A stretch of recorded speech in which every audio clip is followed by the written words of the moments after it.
some shit happened, and we're going to talk about it. Yeah. Welcome to the Wrestling Council.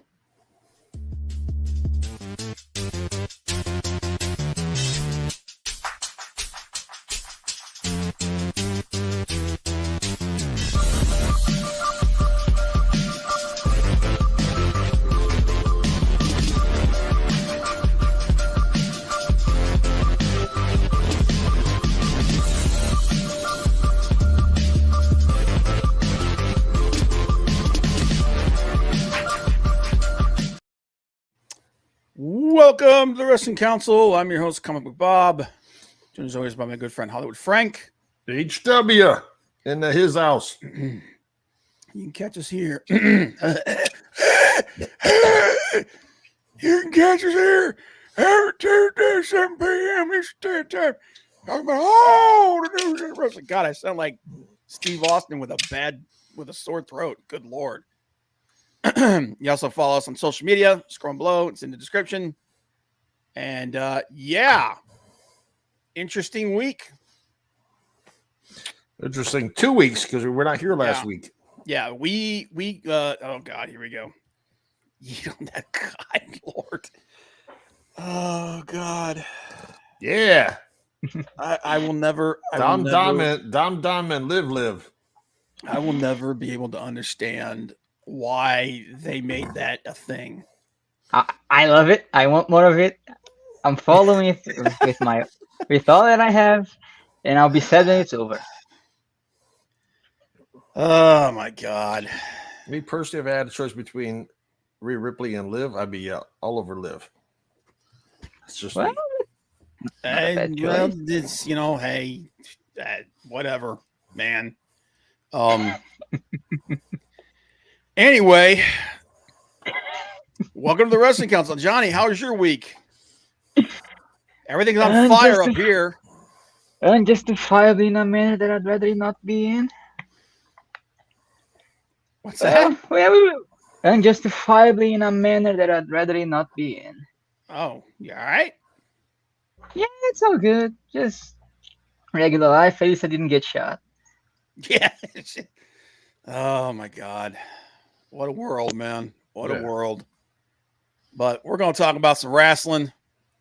We'll talk about anything. As a matter of fact, we're going to talk about whatever you guys want to talk about. Before we do that, though, let's go ahead and check. Leg Kick was first. Did hail the Wrestling Council. Hail Leg Kick. What's up, brother? Appreciate you being here. Big Daddy was next. Was hey yo, Big Daddy. Hey yo.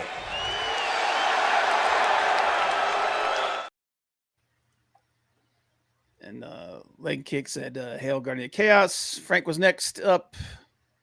Miss Saren said, good evening, everyone. Good evening, Miss Saren. Appreciate you being here. What's up? Malacito said, what's up, people? What's up, Malacito? What's up? What's up? What's up? What's up? What's up? Hello. What's up? What's up? Up? Yeah, so all hell broke loose this week. In more ways than one. Not all hell. It was it's a hell of a week, man. Yeah. Not yet. Come on, it was my birthday on Sunday, man. It was your birthday. Happy birthday. When you're in next time, we'll have to take you out for a birthday dinner or something. But some interesting trade moves from WWE. Some talk from AEW. I've just been watching. I've actually watched more podcasts this week than I did wrestling. I actually only watched Dynamite and I watched Raw, and that was it, which is shocking because I didn't watch any New Japan. I didn't watch anything else, which is shocking. Like I meant to watch Collision and then I fell asleep. But dude, I've been listening to like a lot of like different podcasts and stuff. Like I've been, especially the Undertaker, Mark Calloway's his podcast. That was really good, man. He had the Godfather on this week.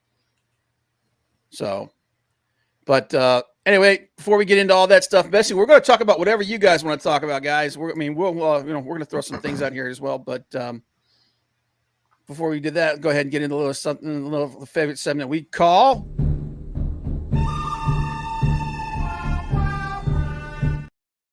The Good, the Bad, the Ugly. It is my turn this week. Well, it was my turn last week, but and the good, the G1 Climax tournament begins July 20th. So this Saturday, said it before and say it again. Right now in wrestling, nobody does tournaments like New Japan. The G1 is one of the best, even with their depleted roster. I was gonna ask who's left in there to fight for that thing. There's still some good wrestlers there. It's just that they don't have that big breakout star right now. They've got a bunch of young guys coming up, so they'll start getting some people. The big thing with New Japan is we talk about the bidding war of 2024, man. They have not picked up anybody. They didn't pick up anybody. First of all, they lost two of their biggest stars. And over the last couple of years, they lost three of their biggest stars. You know, they lost Jay White about 2 years ago, and they lost Okada and Ospreay. You know, they lost a lot of guys, man. And but then all these other people that were available that were coming up on free, they didn't pick up any of them. Nope. You know, so it's just, you know, they're shitting the bed when it comes to picking up new talent. But they're still, I mean, you've got you still got Naito and Shingo Takage's in this match. Konosuke Takeshita is in this, and I get the feeling he's going to do really, really well. Gabe Kidd, he's another big up and comer. I like him. I'll be honest though, from Cobb's what I in saw, this, Goto's in it. There's good wrestlers here. It's just that they don't have that superstar power. from what I saw of Naito when he was in the West, he's getting that Tanahashi situation. He's getting there, yeah. So what you're saying is Evil's gonna win the tournament? God, dude, I hope not. You know what? He might. Oh, swear to God. I really don't want him to win, man. If anything, Zack Sabre Jr., Jeff Cobb, let Takeshita win, man. They almost had Moxley win. It was so funny when Tanahashi put out that like statement of like the things that they knew they had to change to fix the company, and like we get it. The House of Torture sucks. It was almost like this in the document. Oh yeah. They understand. The problem is that there's so much interplay politics in New Japan. You're never gonna get rid of that. But Shota Umino's still there. They've got good wrestlers, and it'll be a great match. It'll be a great tournament. It'll be a lot of fun. Hey, come on. Evil will always triumph because good is dumb. Yes. And Evil ended tonight a few years ago. Evil needs to get some redemption and win. No. But yeah, so the G1 Climax, for that, like I said, Mark Calloway's 6 Feet Under podcast has been great. He's starting to have more and more guests on. He had Maven on, which that was really, really good. But he just had the Godfather on. Oh my God, dude, they were telling some crazy stories. It was freaking awesome. So that's my good. The bad, the injury bug continues to jump up. Trent Beretta is out with a pretty serious injury. He's going to be on the shelf for a while. One more. That's the reason why he was written off TV with Orange Cassidy beating the shit out of him with a wrench. But yeah, it's never good whenever somebody gets injured like that. There's way too many people already injured on both WWE and AEW's roster. And they need to, like I said, man, sometimes you got to protect these guys from themselves. Yeah. But Riho, yeah. just came You back. know what? I'm gonna say it, man. Sometimes, I understand high flyers. I understand taking risks and stuff like that. Sometimes, if you don't need to do it, don't do it. But yeah, she landed bad and she got injured as well. So, yep. Just got back and already on the shelf. Yep. And then the ugly. Well, I think everybody knows what the ugly is this week. The world went crazy. And somebody tried to kill Donald Trump, and unfortunately, another individual in the crowd lost his life.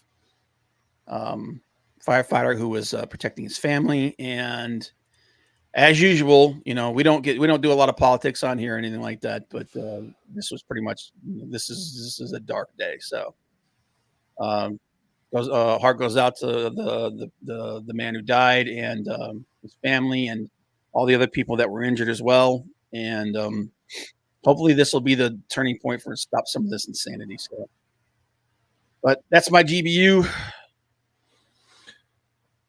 Frank, what you got?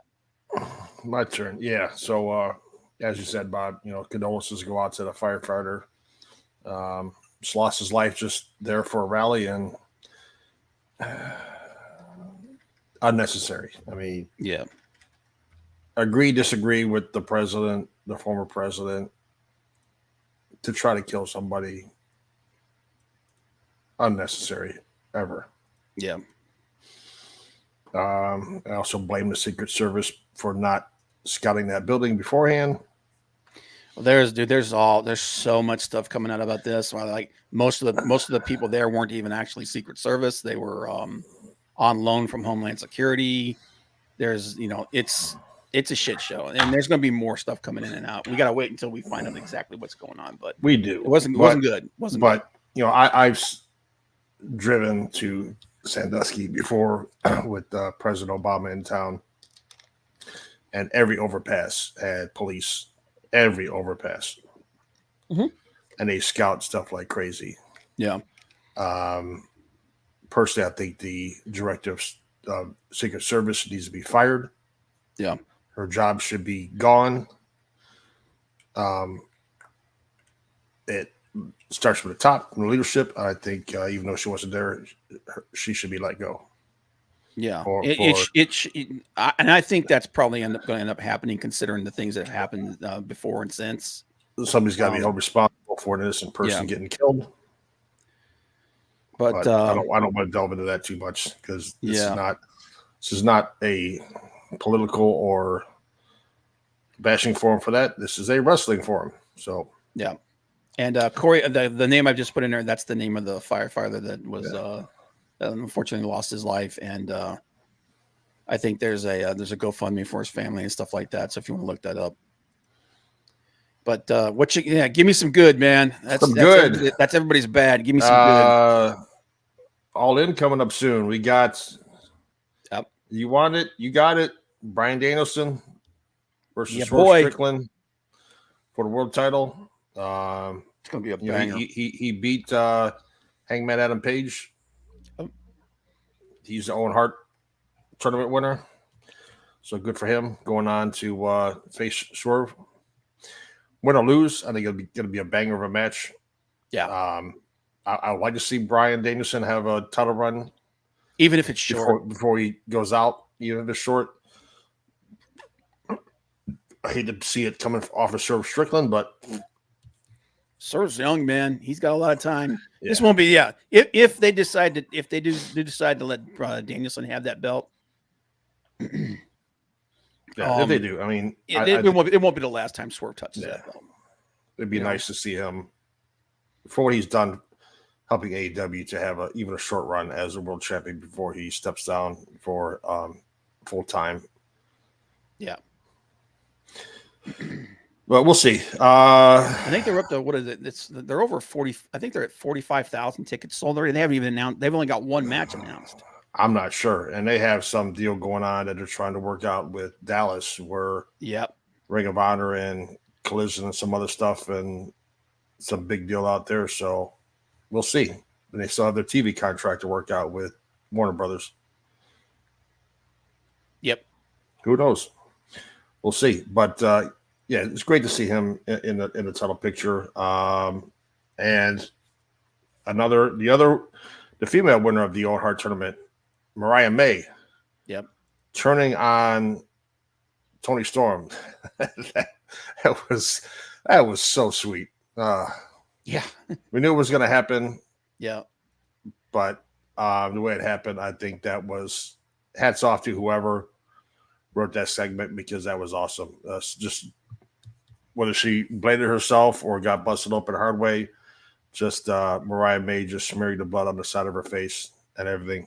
That was who was what's the name of the lady? She got fired from WWE and she moved over to AEW, and she was a big part of their women's division when Stephanie was there.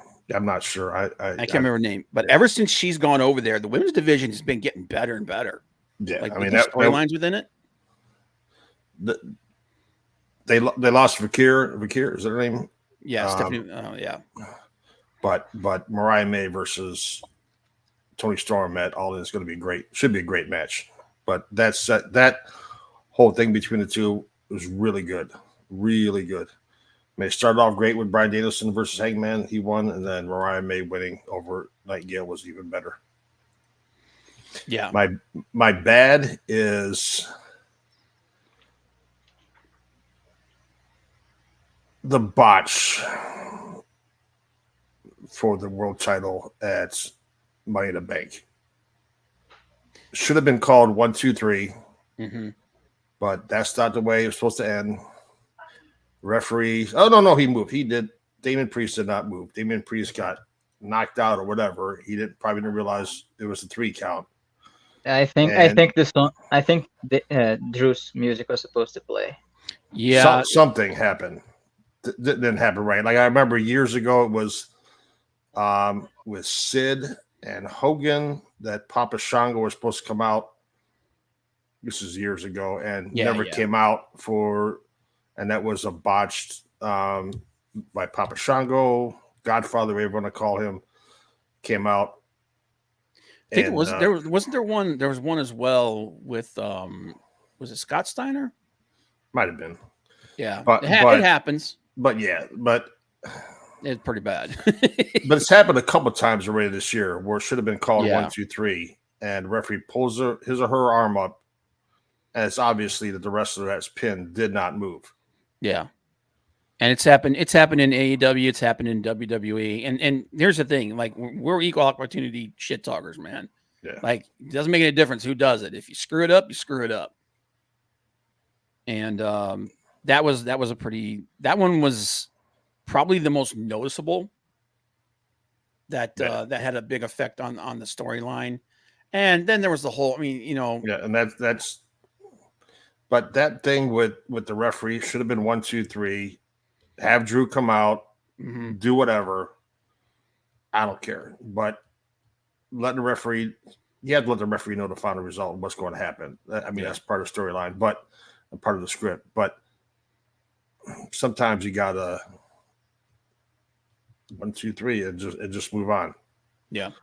And then the ugly is the fallout from that, because at the very next Raw, it was CM Punk and Seth Rollins.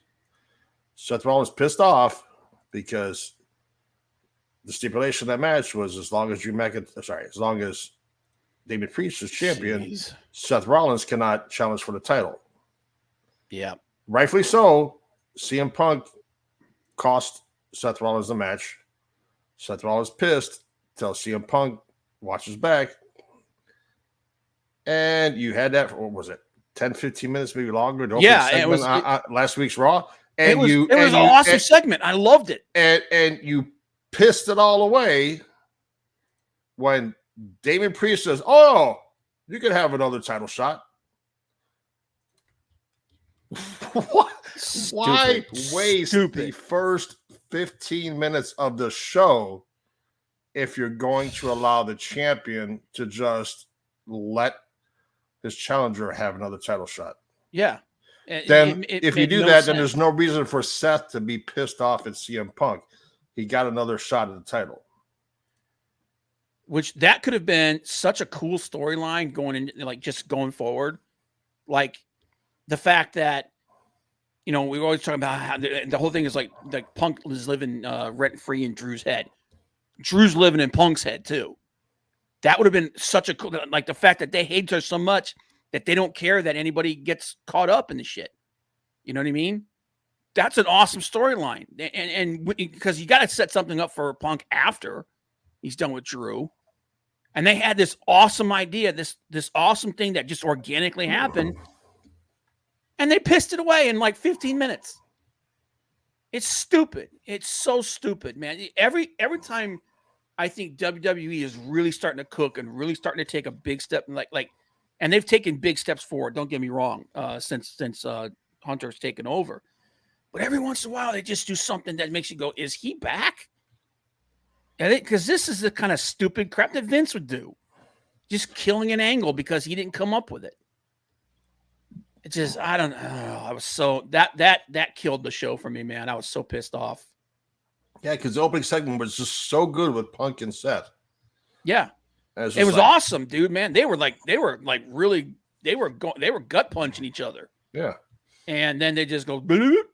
And I'm like, oh my god, he's gonna whip it out. Serious? Gonna whip it out and piss all over the stipulation that we had just 2 days ago. Made no sense.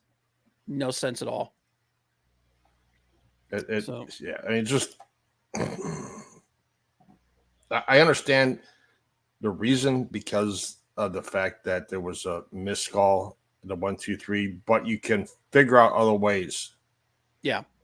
To get Seth Rollins back in there. You got other contenders for the world title. You've got Gunther coming up. Yeah, there's a million different ways you could course correct, but you can't. But I don't know, man. And the fact that they just completely took a crap on it, on the finish, on this storyline, on Raw was just like, why? But that's my GBU. Yeah. It's just last week's Raw just ruined it. Started off so good, and I just whatever. Big Dave said, "My good is anything Bloodline. My bad is the women getting pushed to constantly main event AEW and WWE. My ugly is multiple heavyweight champions in WWE." Yeah, I would prefer that. Honestly, I still prefer that there was one set of belts, but I don't think we're ever going to go back to that. Hey, come on, we got 2 more coming soon. Oh my god, dude! And here's the thing. Like you and I were talking about this last week when we were on the phone just talking. If they do release those women's intercontinental and U.S. titles, I don't want to hear anybody else bitching about there being too many belts in AEW. I'll bitch about both. Yeah, you're right. No, there's too many belts in AEW. I 100% agree. But all the WWE people are like, yeah, shut your mouth. Shut your mouth. Because we actually added them up, and between WWE, between Raw, SmackDown, and NXT, they're going to actually have one more belt than AEW does right now. AEW Ring of Honor. AEW and Ring of Honor, yeah. They're going to have one more belt than 2 companies. So I don't want to hear this shit anymore. It's stupid. Okay. I hate it, but Mel said Mariah May's turn was good, bad. Drew screwed over again. Ugly, what's the deal with the 6? Are they supernatural? Oh my god! You know the thing that I'm so torn about that whole thing about the Wyatt 6 because the promos that the promo that Bray Wyatt or Bray Wyatt shit Bo Dallas the promo that he did, you could tell that was coming from the heart. Yeah, like he was talking about his brother. Great promo. Okay. The promo this week with Eric Rowan. With Eric Rowan. Same thing. Great promo coming from the heart. Awesome. But one, are they supposed to be heels or are they faces? Because the only probably faces because of because of that. But then you look at what they did and how they're presenting them. It's like everybody's like, even Michael Cole's like, they're all creeped out by him. Everybody's scared of them. Freaking, they killed everybody in the back. There were other people that were down, and they just didn't show their faces. Chad Gable's the only one that showed his face, so he's a heel. Okay, that's fine. And then, but then also the whole supernatural. This thing is not clicking with me, man. Yeah, I don't know. Maybe it's just me, man. Like I said, I've never been into like the spooky ooky shit. Never thought it was cool. And especially in today's world, man, I just don't think this kind of stuff works. Oh, you got Chad with the Creed brothers now. Yep. That was good. And then it just, oh my God. But allow me now to bitch about something. Go for it. As if the Elite storyline wasn't bad enough, our friend Dwarf Dong Sucker, also known as Marco Stunt, is back. That's all we needed to make that thing finally work, right? Marco Stunt. That was my surprise. Good, because he is back. He got murdered. He looked like, when he got thrown like that, he looked like Rey Mysterio when Kevin Nash speared him against the side of the truck. Listen, I don't have a problem with him being back as long as they Mulkey brothers that dude. Okay? I don't want to see him. I don't want to see him like Orange Cassidy beating guys like friggin' Bill Morrissey and Brian Cage. As long as he gets murdered, fine. They should have had him come out to the Jungle Boys old music. Crowd would have gone nuts even more. Yeah. If any chance when you take a week off, can you put it in a community post here and not just X? You know what? I should do that. I didn't even think about that. There was multiple things going on too, man. Like I lost power. If like I had no internet, not power. Spectrum. Boop, I get a text message like 7:15. Oh, we're sorry, you have no internet. So possibly 12:30 in the morning. I'll try to remember that next time, Mal. I completely forgot that you actually do that. But yeah, we had like super bad weather up here. Like we had people losing power and all kinds of stuff. And then I was playing chauffeur all day with my family. So he had his little cap on and and white gloves. Your car, sir. Where would you like to go? But all right. That was but that's our GBU. So one of the big stories, we can go ahead and start on this. Actually, Matt, you guys go ahead and throw out there and tell us what you got. Never blame the beautiful Hollywood Bob. I'm looking at you. yeah, whatever, man. Blame me. OTS Travel can give us what your good, bad, and ugly for the week. You can't blame the stogie smoking, whiskey drinking birthday boy, okay? Yeah. But one of the big stories was so we've been saying it for a long time that 2024 was going to be the bidding war of 2024, and the opening salvo, you got to say, went to Tony Khan. 100% went to Tony Khan. Like I said, he picked up the three biggest free agents available this year. He picked up Mercedes Moné, he picked up Will Ospreay, he picked up Kazuchika Okada, and two of those people WWE 100% wanted. Now, if you only pick up somebody who knows how to use them, that'd be great. Well, hey, you know what? What they're doing with Ospreay and Swerve is actually is good. It's pretty good stuff. Tony Khan, like I said, man, he's got his faults and everything like that. But he's back again. Okay, apparently you yeeted on that thing yourself, there, man. But since then, and here's the thing, Hunter can say what he wants. He was pissed that he lost out on them. He was 100% pissed off that he lost out on Okada. Definitely pissed off that he lost out on Ospreay. Okay, he made it a thing, and he made it very clear during WrestleMania weekend. Since then, though, they've been on a friggin' tear, man, and they've made some big pickups. One, they re-signed Drew, which was a big one. That was a huge one. Drew McIntyre is one of those guys that you can literally, put into any program and instantly good. They poached Stephanie Vacour, who AEW was really interested in. They poached her, and she's going to be. Here's the thing: she's going to be a big deal. She's going to be. That's a really, really good pickup from them. And here's the thing: coming in there with Julia too. Julia, yep. Julia was the first one. Julia was the first one. That was a good move because they definitely need some more help in their women's division. They re-signed Chad Gable. They re-signed Chad Gable, which a lot of people were wanting that. They re-signed Natalia.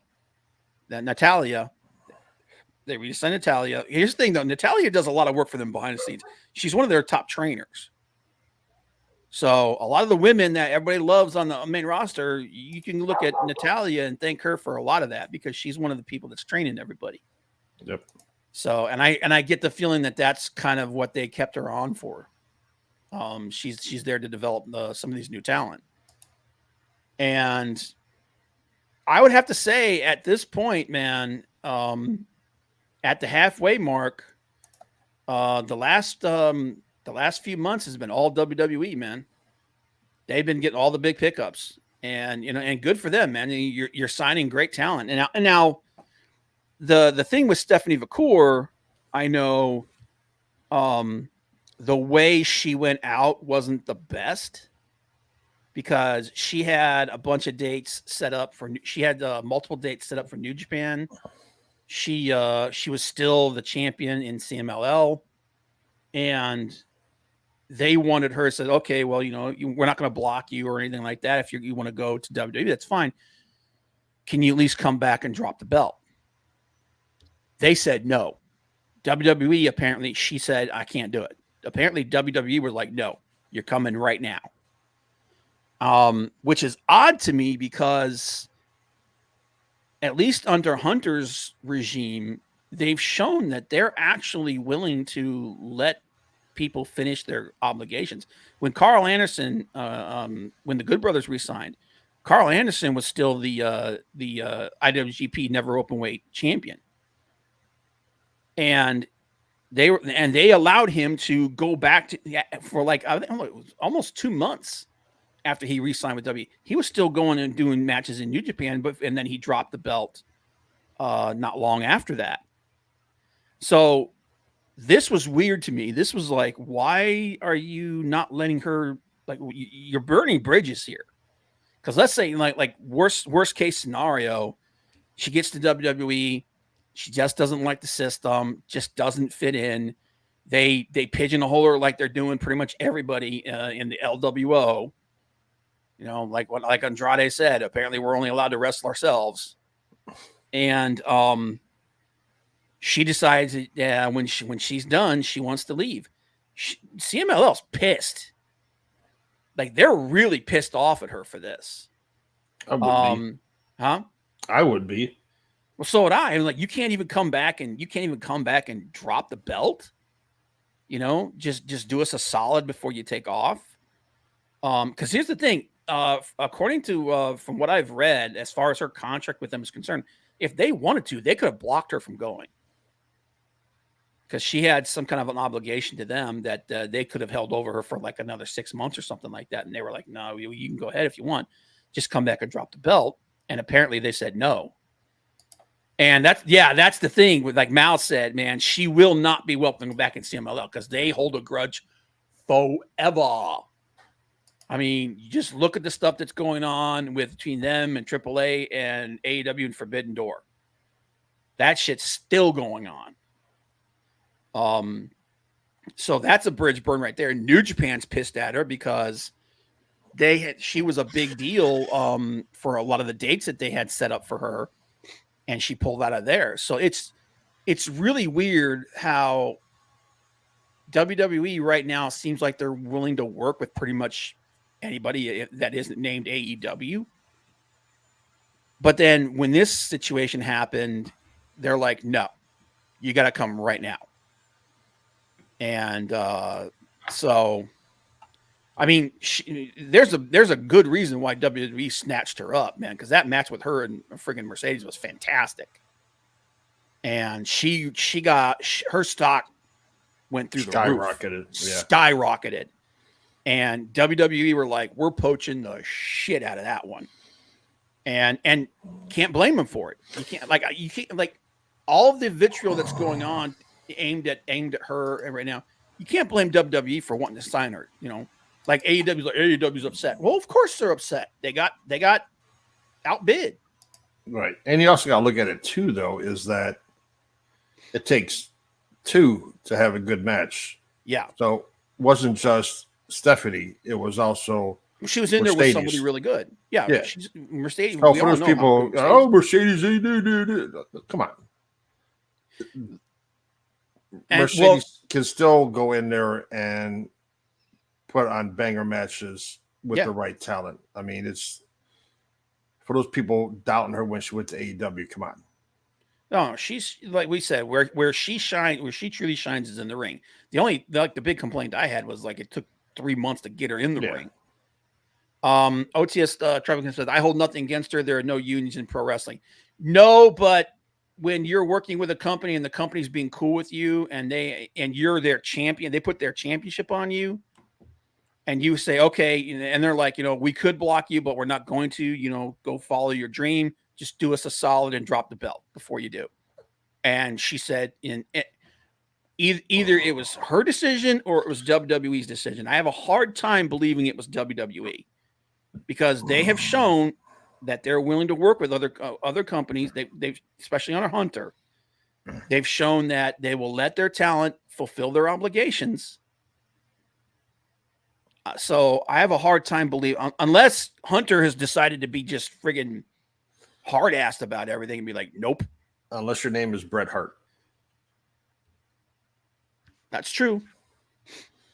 But he was willing to drop the title the next day in the United States. And well, that's because that's a whole different situation, though. He was going to a company that was trying to put Vince out of business. And Vince, we know Vince is a petty dude. He is. So, yeah, and that's the other thing too. Like they get WWE wants to put AEW out of business. 100%. Anybody that says anybody that at this point, anybody who thinks otherwise is full of shit. And then like Mal said, the Lucha Commission can actually fine them for not having the talent advertised for their shows. So this was a much bigger deal than people think.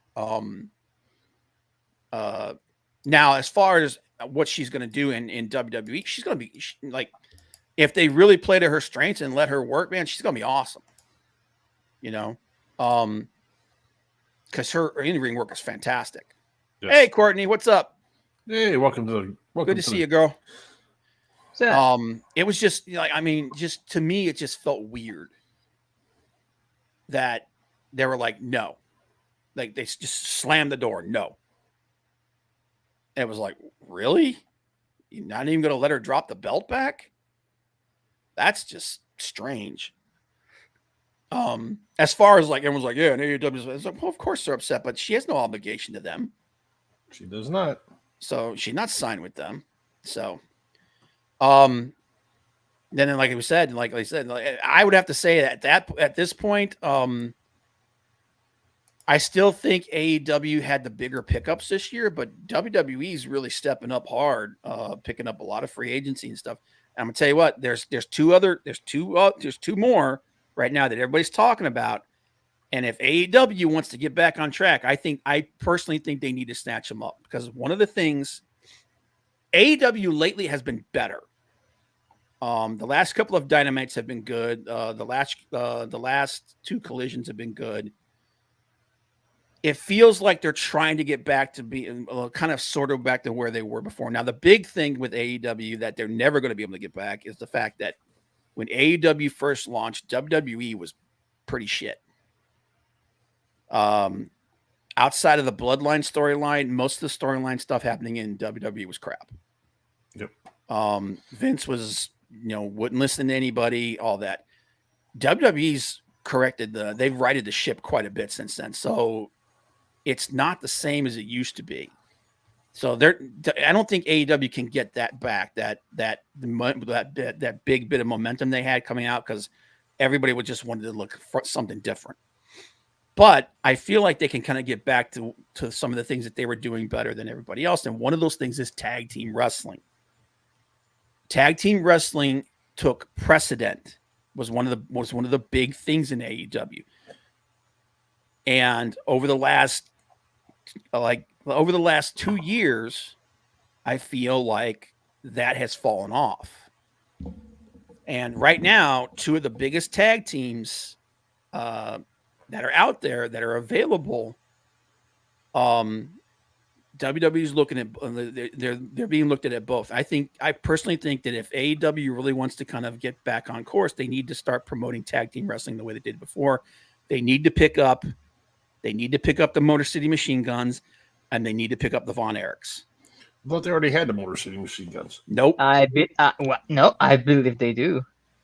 I don't think they up till today it wasn't announced that everybody was saying that they were going to AEW, but recently there's been a lot of interest about them in NXT.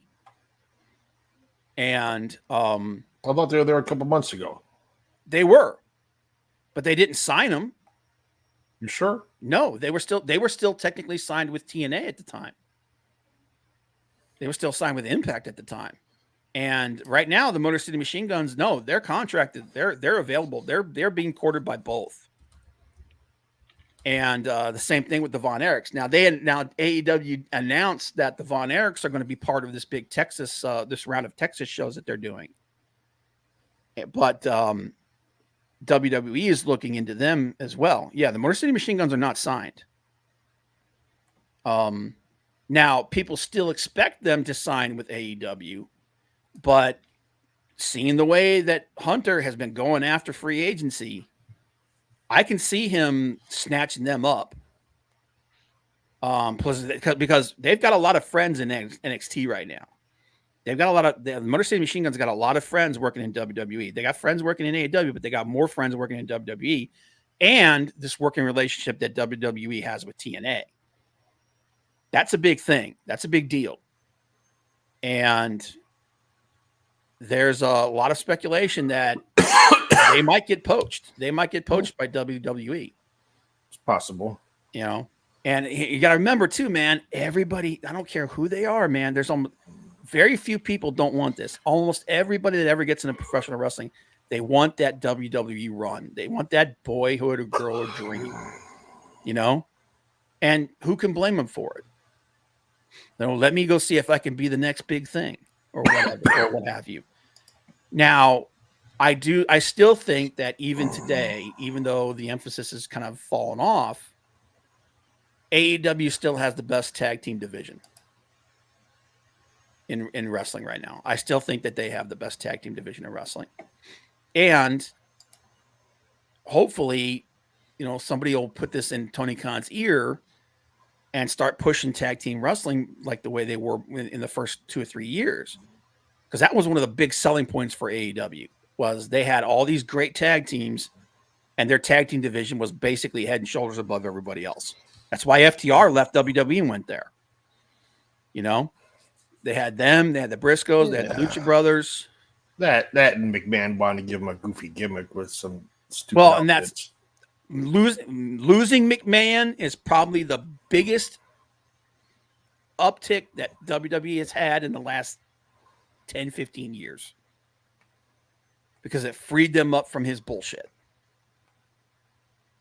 But the other team too, and especially right now, because a lot of people are talking about the family, the Von Erich family, after the movie and everything that came out.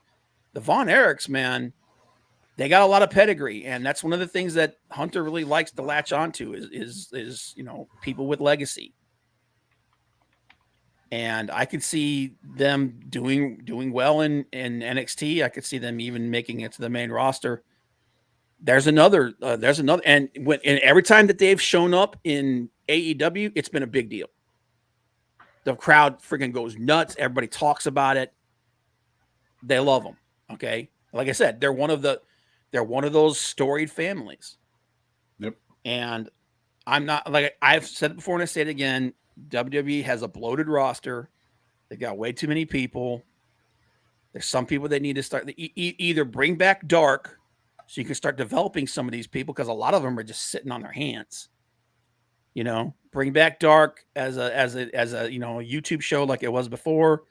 Let them get their reps there, what have you. Start promoting Ring of Honor, which Tony Khan is I'm at this point. I've come to the. I'm not making excuses for it anymore. Ring of Honor, Tony Khan's handling of Ring of Honor have been dismal. It's been absolutely dismal. But yeah, I really feel like tag team wrestling needs to make a big resurgence in AEW because they still have it head and shoulders above everybody else. So why aren't you using it? I honestly believe it was a deliberate attack on AEW and their partners. I do too, but at the same time, if you're reaching out to other companies like WWE has, that doesn't make a whole lot of sense to me.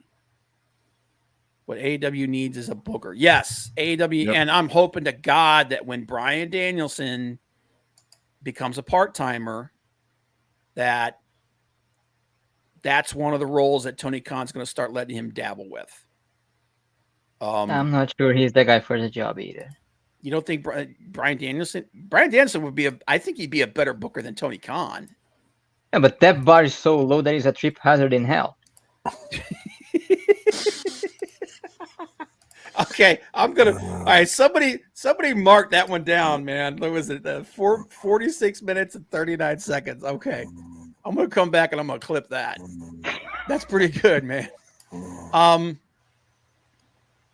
Yeah, I think because you got to remember when Collision was first launched, the creative team over on Collision was CM Punk, Bryan Danielson, and Dax Harwood.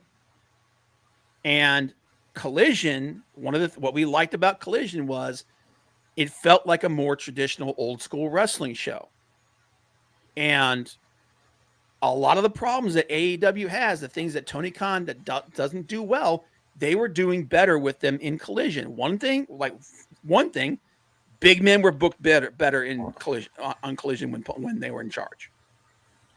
110% they were booked better. Okay. Go look at how the way that they were pushing Hobbs. Okay, look at what they were doing with Bill Morrissey. They were doing way better over there. Yep. And that's because of the creative team that was in charge over there. So once he's there, and we know that, and the thing is, Tony Khan really, really likes Bryan Danielson to the point where he said, if anything ever happens to me, if I'm incapacitated or whatnot, and you want to know how to run the show, go talk to him. That's literally what he said. So I have to believe that at some point he's going to move into a bigger role backstage. And if Tony's smart, he'll let him do that. Malacita said TK needs to do what's right and bring back bikini calendars and specials. Well, dude, that whole Mina Shirakawa and Mariah May and Tony Storm angle, which was pretty much nothing but TNA, that went over pretty big. So you might not be wrong on that. Yep. I wouldn't mind getting a sky blue poster. What do you think about her new look? I'm not saying it's bad. I guess I was just used to the old one. But, no, I like it. Did you like her? Did you like her when she was like the spunky kid in blue, or did you like her better when she was the goth waif, or do you like her better now? I think she's fine now. I guess she just stood out when she was like just this skippy girl because it fit the stage she was in. Yeah. I don't know, man. Let me see. What's the other big stories going on right now? She just got to change the name because like apparently there's a very popular adult actress with the same stage name. I heard about that. Yeah, I heard that. That's unfortunate. It's the admission sorority all over again. Yeah, but come on, you got the whole bloodline thing going on with Roman Reigns. Is going to be back before SummerSlam? I think he's going to come back at SummerSlam. I don't think he's going to come back before SummerSlam. Well, no, I mean, well, yeah, I think he's going to come back at SummerSlam, and then they're going to set this thing up for Survivor Series. Yeah, there's talk about him possibly showing up at one of the SmackDowns before SummerSlam. There's only 2 left. Yeah. Well, if they really want to push the numbers up for the pay-per-view, which I don't think they're worried about the numbers for the pay-per-view, but if they really wanted to pump the numbers up a little bit more for the pay-per-view, then I would bring it back before. And kind of like, tease something that's happening or what have you, what you want to do, because it's a name, more people will turn into to SummerSlam just to see if something happens, Right. So that would be probably the best way to do things. But and then you got the whole Dom Live thing going on right now. Am I the only one who doesn't give a crap about that? Looks like it. Yeah, Johnny does.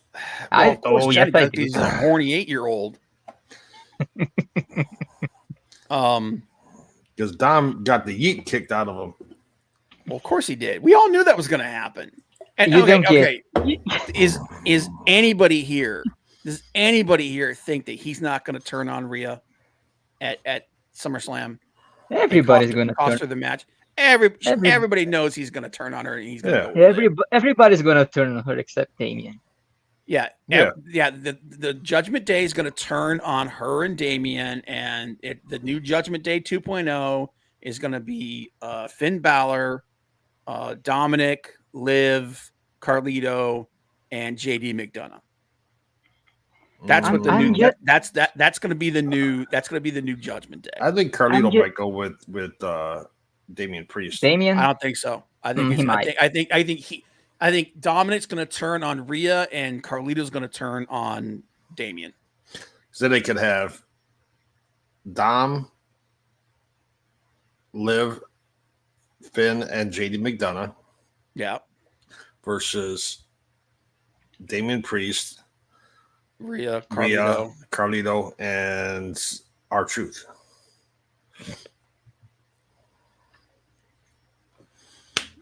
They have hell up. Two teams of 4. Oh my God. Listen, yes. I love Ron Killings, man. I think he's funny as hell. I'm so over that crap he was doing and friggin' it's just like, come on, man. Oh my God. So I just need that custody of Dirty Dom match, man. I need that in my life. You need the what? The custody of Dirty Dom match between Rhea and Liv. I need that in my life. There were so many Easter eggs. Did you watch Raw, Johnny? I did. You didn't? Okay. You did. I did. Oh, you did. You did. There were so many Easter eggs calling back to when Eddie in China. Eddie in China, when he was trying to get her to hook up with him. There were so many callbacks to that, like him coming out with the one rose and all that shit. And this is like, oh my God. It's hilarious, man. That part of it, I was down for that part, man. Dominant stripper pole match. I'll watch that. I'm sure you would. But yeah, I think that's what's gonna happen at Survivor Series. I mean, at SummerSlam, and I think I don't think we're gonna see Roman back until SummerSlam. I might be wrong. If they're smart, they'll have him come back the SmackDown before to kind of bring tension. But here's so he could because they have the SmackDown before is in Cleveland at the Q. Yep. And then they have SummerSlam the next day at the Brown Stadium, First Energy. Yeah, at First Energy Stadium. Well, yeah, I mean they could do that, and if they were smart, they would do that because that would capitalize on Roman, on the excitement for Roman being back. But another thing is, so one of the things that that WWE's been doing is they've been using their camera work in their storytelling. You know what I mean? They've got these new I don't know who the new person is that's in charge of all their camera work, but Kevin Dunn should be Bucky Beaver. Yeah, Buggy Beaver should be embarrassed that they're doing this stuff, because it's been fantastic. Did you notice that when during the Bloodline segment, the last Bloodline segment, when Solo was talking shit about Roman, about the crowd, and then he was talking shit about Roman, the camera for a second zoomed in on Jacob, and he had a look on it. He kind of looked up a little bit. And he was like, I think Jacob is a plant by Roman. I think what's going to happen is Roman's going to come back. There's going to be the big match. The Bloodline's going to be kicking ass and taking names. Hikuleo is going to show up at SummerSlam and help them win or something like that. And then Roman's going to show up and Jacob's going to take out Solo. And it's going to be, Jacob's going to take out Solo.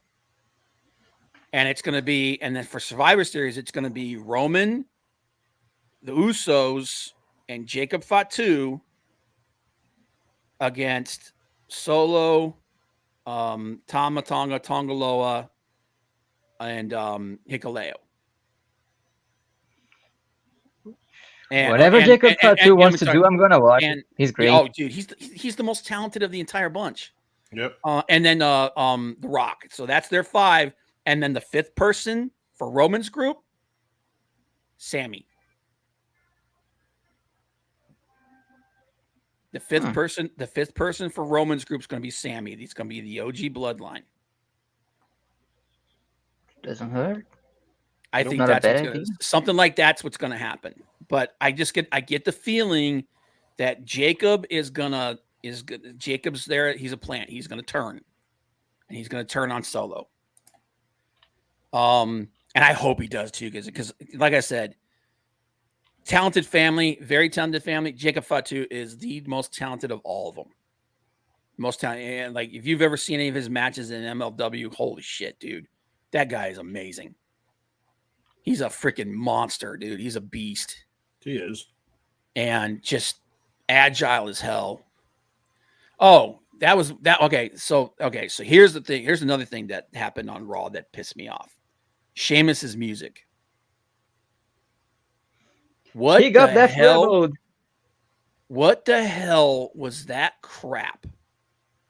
That was Def Rebel, my friend. They took his theme music and they gave him this generic ass. Oh, he's Irish, so it's got to be some of this. And I'm like, what is this garbage? It's a shameful thing. It sucked. It was so bad, dude. You shut your pie hole. That was the plan before COVID killed everything. So you shut your mouth. You shut your whore mouth. Whoa, calm yourself, brother. Calm. No, I'm tired of you guys giving me shit about that. Shit about what? My Horseman prediction. My Horseman prediction was awesome, and it would have come true if COVID hadn't kicked the world. It took you this long to figure out what that was? You shut the pile. Just eat a bag of dicks. So that pissed me off. That why are you taking the guy's music, man? That music's iconic to him. Why are you taking it away from him? You're giving him this generic ass BS. And then the second thing was, is Bronson Reed ever going to pick up another win? Hell no. He's like freaking, what's his name? Shit. He's like Brian Cage in AEW. No. He's getting his ass kicked by people. He's losing to people he shouldn't. Oh, shit. What's his name with AOP? Oh, Karrion Kross? Yeah, he's like Karrion Kross. That's what Bronson Reed. Dude, Bronson Reed is Karrion Kross. Dude, if you're not going to use Karrion Kross, if you don't want him on the main roster, send him back to NXT.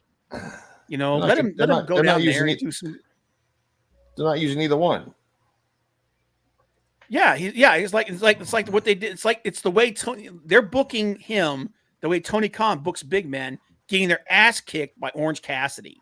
And here's the thing, I like Orange Cassidy, and if you want, I was actually talking to somebody about this, and they were like, "Well, dude, you didn't like when Rey Mysterio was beating big guys." I said, "No.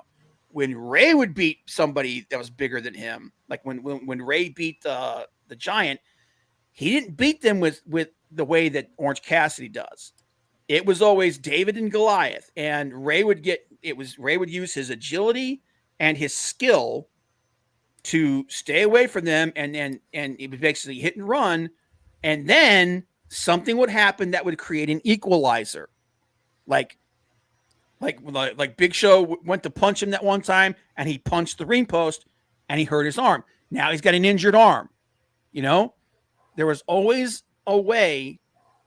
They always made a way through for the smaller guy to find a way to have an equalizer against the big guy.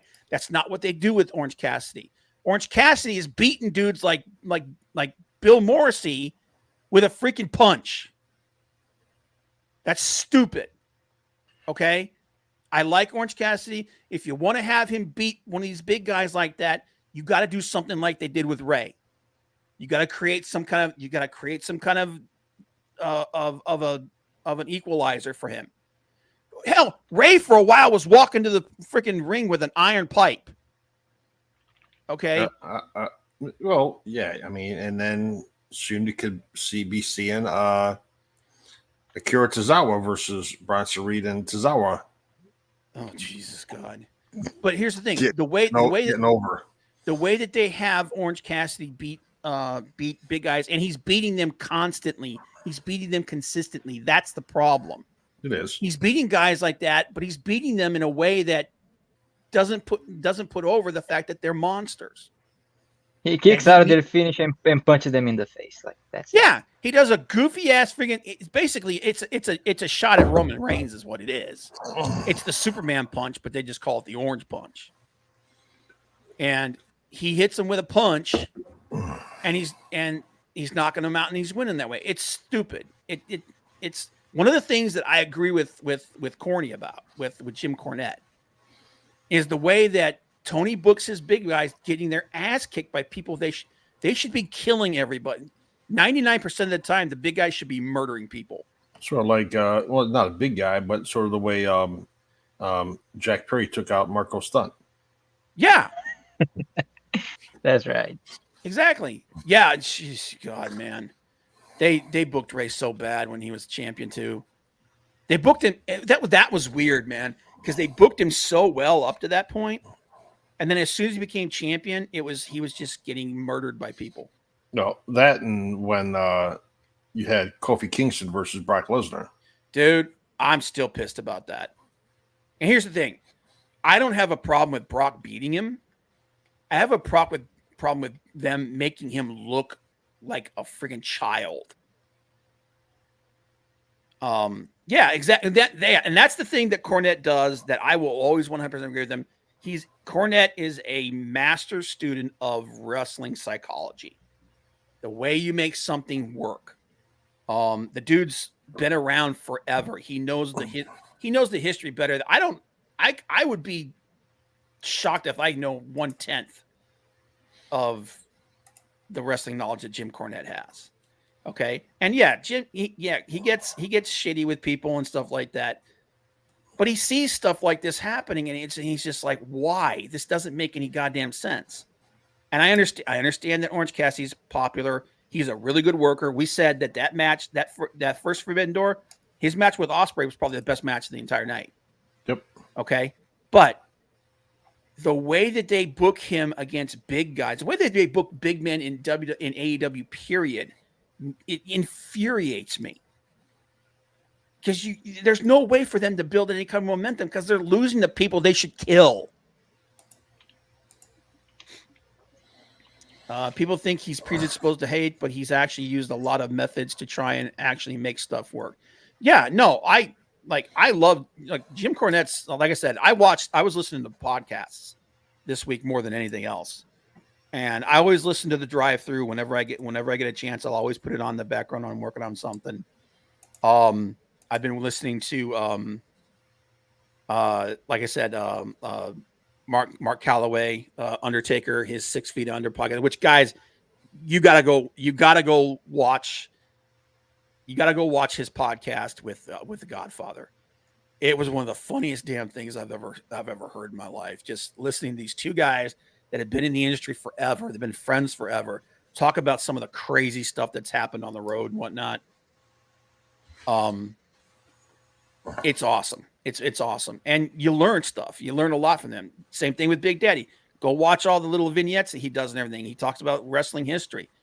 You know, these are people that know the stuff better than all of us. So, and then Hey Roma, there's a bunch of them, man. But this thing, it just infuriates me the way that they do that. And then what's going on with Bronson Reed, dude? I was actually talking to Big Daddy about this. Bronson Reed reminds me of Bam Bam Bigelow. He's this big dude that's a lot more agile than he should be. Yep. He's got a lot going for him. Why are you having him job out to people? I don't know that he's going to win another major match. You know? And why? Because he doesn't look exactly, because he doesn't have like a ripped friggin' abs. You know, the dude, again, if you're not going to use him right, send him back to NXT. It's just infuriating when you see people that are 10 times better than some of the people that are getting a push. And you're like, why? Like Grayson Waller. Why is that asshole on the main roster? You know, I can't stand that dude. Yeah, I don't know. But that was like Raw was weird this week because there was good stuff on it, and then there was stuff that was just like, this is shit. What is going on? But yeah, I don't know, man. It was weird. And it just and like that's another thing too, is ever since they fired what's his name? Jim Johnson, the guy that used to do all the music for WWE. Every new thing they come up with is crap. It's garbage. They suck. And it's like, and they're going for these people that apparently don't know how to do nothing.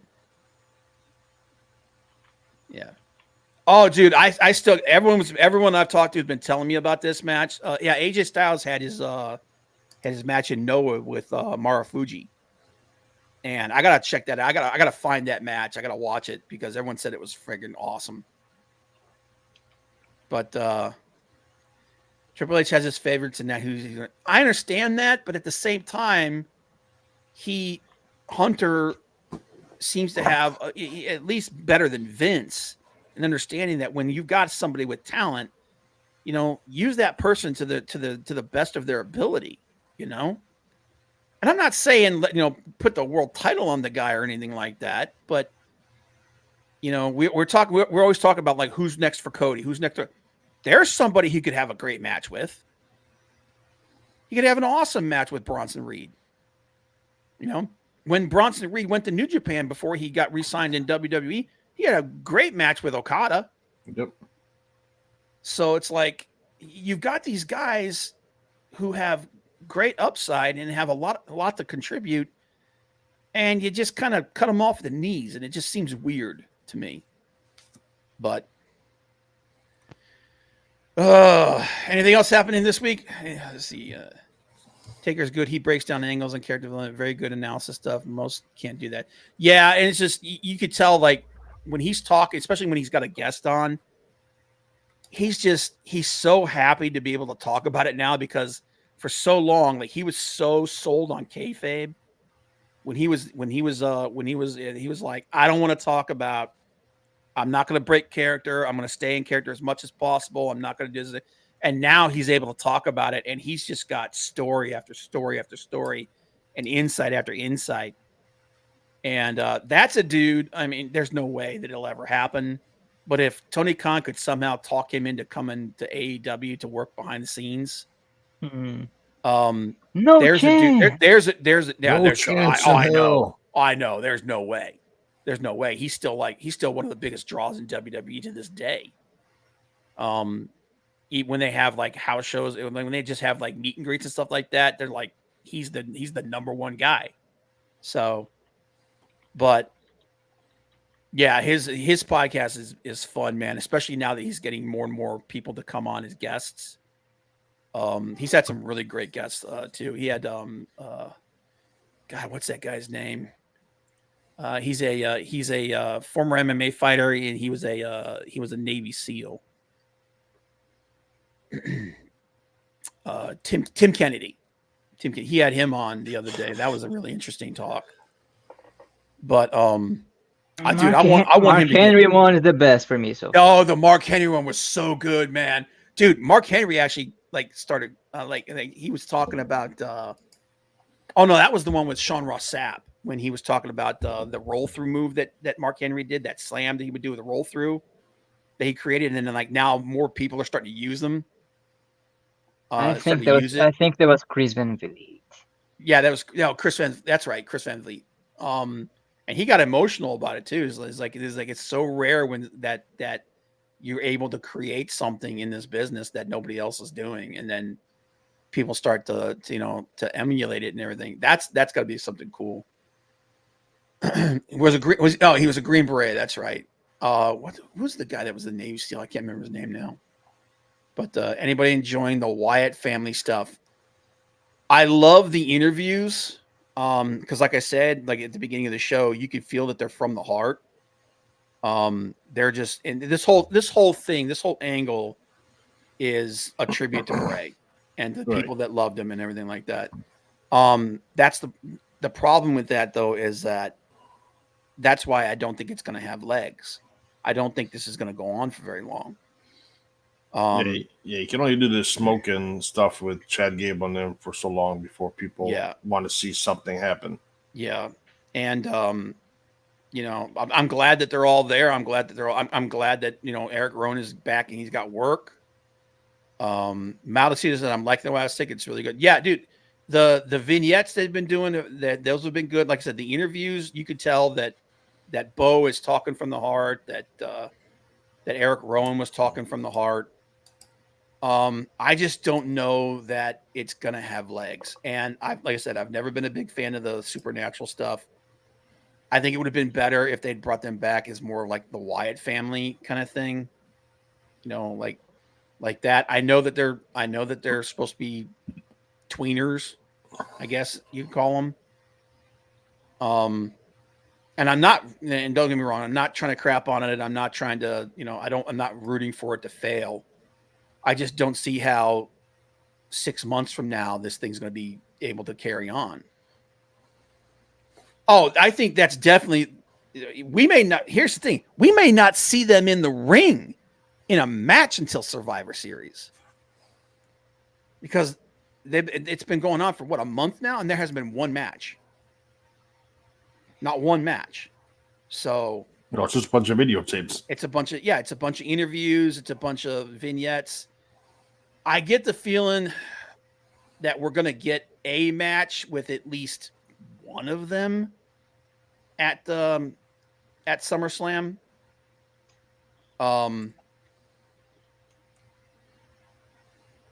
I get the feeling we're not going to see all of them. We're not going to see them as a group until Survivor Series, and then after Survivor Series, they'll do whatever they're going to do with them.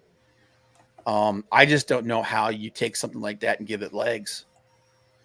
Especially since the main creative force behind that whole thing is gone. But maybe I'm wrong. I'd like to be wrong. I'd like those people to hang around because I like a lot of them. So, slow build. Yeah, but the problem is in today's world, man, slow builds, a lot of people turn on that stuff really quick, man. And you can still have a slow build but you got to put something in the ring. So, yeah, and that's Tribal Queens, and that's the same concern. Yeah, it need to be a payoff soon before the fans lose interest. Yeah, and that's the thing that I'm talking about. The fact that they could lose fans lose interest at the drop of a hat these days. So, OT says, well, they're going to move to Netflix. I'm thinking more cinematography and soap opera like stuff. Once they're off network television, It'd be blood galore. Once they're off network television, man, the gloves are off. There's going to be, I'm actually really interested to see how things change creatively when they're not so worried about ratings anymore. Not worried about ratings. They can flip people off and curse and not get bleeped. And well, I think they're still going to want to be like, they'll be like TVMA. There'll be like some adult stuff that they'll add. It'll be like the Attitude Era. It'll be more like the Attitude Era because they're already kind of leaning towards the Attitude Era now. Yeah. I don't think you're going to get a whole lot of people dropping F-bombs or anything like that. You'd be surprised. Well, don't get me wrong. There's a lot of people that want to do that, like John Moxley. He would, dude. If the minute, dude, I'm gonna tell you something, man. The minute AEW finishes this deal with Warner Discovery, and I get the feeling that one of their shows is going to get moved to Max. I really do. And when that happens, man, if some of those people, especially the people on the indie scene, if they can cut loose and just say whatever they want, get your earplugs out because they're about to turn the air blue. Thanks a lot, Big Daddy. Take care, man. Appreciate you being here. But yeah, we're gonna go ahead and wrap it up, guys. Yeah, today was kind of just one of those days we just wanted to riff on some stuff and talk about stuff in the world and everything like that. But appreciate everyone's here. Big Daddy, Leg Kick, OTS Tribal Queen, Maldacito. Where is she? Courtney? No, Miss Saren? Yeah, Miss Saren. Yeah, I thought she was here, right? Yeah. She was here. Appreciate you guys. And like I said, once the video's done, leave a like and give us an idea of what you want us to talk about next time. And yeah, we will catch you guys next week. Have a good one, guys. Bye.